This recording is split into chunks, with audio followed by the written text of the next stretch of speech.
ഞാനിപ്പോൾ മാർക്ക് ചെയ്ത് കാണിച്ചിരിക്കുന്ന ഈ ഒരു ബൾബ് മാറ്റിയിട്ട് അവിടെ വേറൊരു ബൾബ് ഇൻസേർട്ട് ചെയ്യുന്നു.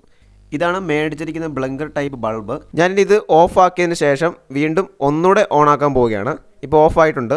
വീണ്ടും ഒന്നുകൂടെ ഓൺ ആക്കിയപ്പം അത് നോർമലായിട്ട് കണ്ടിന്യൂസ് ആയിട്ട് തെളിഞ്ഞ് നിൽക്കുകയാണ് ചെയ്യുന്നത്. ഇന്നത്തെ വീഡിയോ നമ്മുടെ കാറുകളിൽ പാർക്ക് ബൾബിൻ്റെ സ്ഥാനത്ത് ആ ഒരു ബൾബ് ചേഞ്ച് ചെയ്തിട്ട് ബ്ലിങ്കർ എങ്ങനെ ഇൻസ്റ്റാൾ ചെയ്യാം എന്നുള്ള ഒരു വീഡിയോ ആണ്. ഞാനിപ്പോൾ മാർക്ക് ചെയ്ത് കാണിച്ചിരിക്കുന്ന ഈ ഒരു ബൾബ് മാറ്റിയിട്ട് അവിടെ വേറൊരു ബൾബ് ഇൻസേർട്ട് ചെയ്യുന്നു. പക്ഷേ ആ ഒരു ബൾബ് LED ആണ്, അതുപോലെ തന്നെ അത് ബ്ലിങ്ക് ചെയ്യുന്ന ടൈപ്പുമാണ്. ഇപ്പം നിങ്ങൾ കാണുന്ന പോലെ നോർമൽ ബൾബ് ഓണായി കഴിയുമ്പോൾ നോർമൽ ടൈപ്പ് ഹാലജൻ ബൾബാണ്. ഈ ബൾബ് മാറ്റി ബ്ലിങ്കർ എങ്ങനെ ഇൻസ്റ്റാൾ ചെയ്യാം എന്നുള്ള ഒരു വീഡിയോ ആണിത്. വീഡിയോ സ്കിപ്പ് ചെയ്യാതെ മുഴുവനും കാണുക. ഇതാണ് മേടിച്ചിരിക്കുന്ന ബ്ലിങ്കർ ടൈപ്പ് ബൾബ്.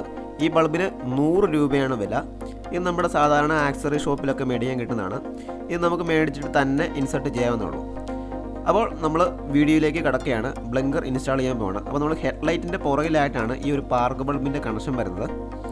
അപ്പോൾ നിങ്ങൾ കാണുന്ന പോലെ ഈ മാർക്ക് വെച്ചിരിക്കുന്ന ആ ഒരു സെക്ഷൻ ഇതുപോലെ ലോക്കാണ്. അത് നമ്മൾ ജസ്റ്റ് ഇങ്ങനെ വലത്തോട്ടോ ഇടത്തോട്ടോ തിരിച്ച് ചെയ്യുമ്പോൾ അത് ഊരി പോരുന്നതാണ്.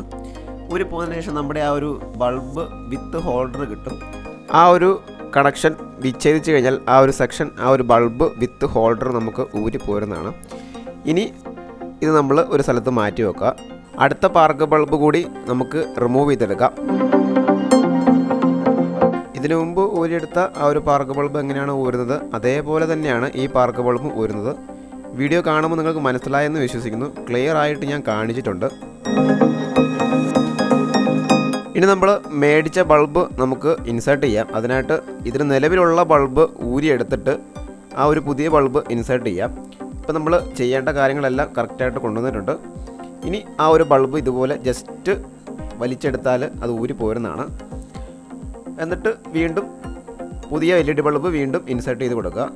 ആ ബൾബ് എങ്ങനെയാണ് ഊരിയെടുത്തത് അതേപോലെ തന്നെ വീണ്ടും ഇൻസേർട്ട് ചെയ്ത് കൊടുക്കുക. അങ്ങനെ 2 ബൾബും ഊരിയെടുക്കുക, പുതിയ 2 ബൾബ് ഇൻസേർട്ട് ചെയ്യുക. ഇത്രയും പരിപാടിയുള്ളൂ. നമ്മുടെ പരിപാടി കംപ്ലീറ്റ് ആയിരിക്കുകയാണ്. ഇനി നമുക്ക് തിരിച്ച് ഈ ഒരു സെക്ഷൻ, ഈ ഒരു ബൾബ് വണ്ടിയിലേക്ക് തിരിച്ച് പിടിപ്പിക്കാം. അപ്പോൾ ആ ഒരു കപ്ലറുമായിട്ട് ജോയിൻറ്റ് ചെയ്തിട്ടുണ്ട്. അപ്പോൾ നമ്മൾ ഊരിയെടുത്തപ്പോൾ ഒരു ലോക്ക് വലത്തോട്ടോ ഇടത്തോട്ടോ തിരിച്ചിട്ടാണ് നമ്മളത് ഊരിയെടുത്തത്. അതുപോലെ തന്നെ ഇൻസേർട്ട് ചെയ്യുക. വലത്തോട്ടോ ഇടത്തോട്ടോ തിരിക്കും അത് ലോക്കായിരിക്കുന്നതാണ്. അതുപോലെ തന്നെ അപ്പുറത്തെ ഹെഡ്ലൈറ്റിൻ്റെ ബൾബും പാർക്ക് ബൾബും ഇതുപോലെ ഇൻസേർട്ട് ചെയ്യാം.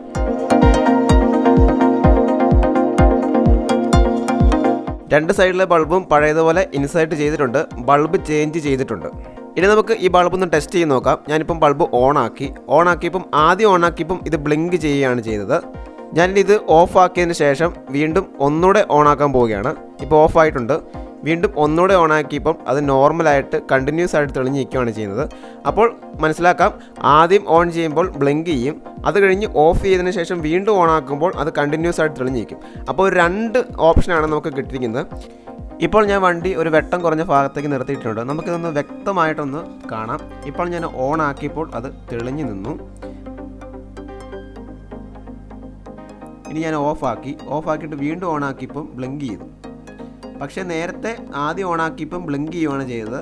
പിന്നെ രണ്ടാമത് ഓണാക്കിയപ്പോഴാണ് കണ്ടിന്യൂസ് ആയിട്ട് ഓണായി ചെയ്തത്. അപ്പം അത് ആ ഒരു സംഭവം അങ്ങോട്ടും ഇങ്ങോട്ടും വേരിയേഷൻ വരാം. ഈ വീഡിയോ യൂസ്ഫുള്ളായി എന്ന് തോന്നുന്നുണ്ടെങ്കിൽ ചാനൽ സബ്സ്ക്രൈബ് ചെയ്യാൻ മറക്കരുത്. അതുപോലെ തന്നെ ഇത് എല്ലാവരിലേക്കും ഒന്ന് ഷെയർ ചെയ്ത് എത്തിക്കുക. അടുത്ത നല്ലൊരു ചെറിയൊരു കണ്ടൻറ്റുമായിട്ട് ഓരോ ദിവസം ഞാൻ ചെറിയ കണ്ടൻറ്റാണ് ചെയ്യുന്നത്. ആ ഒരു അടുത്ത വീഡിയോയുമായിട്ട് അടുത്ത ദിവസം കാണാം. അപ്പം എല്ലാവർക്കും ബൈ.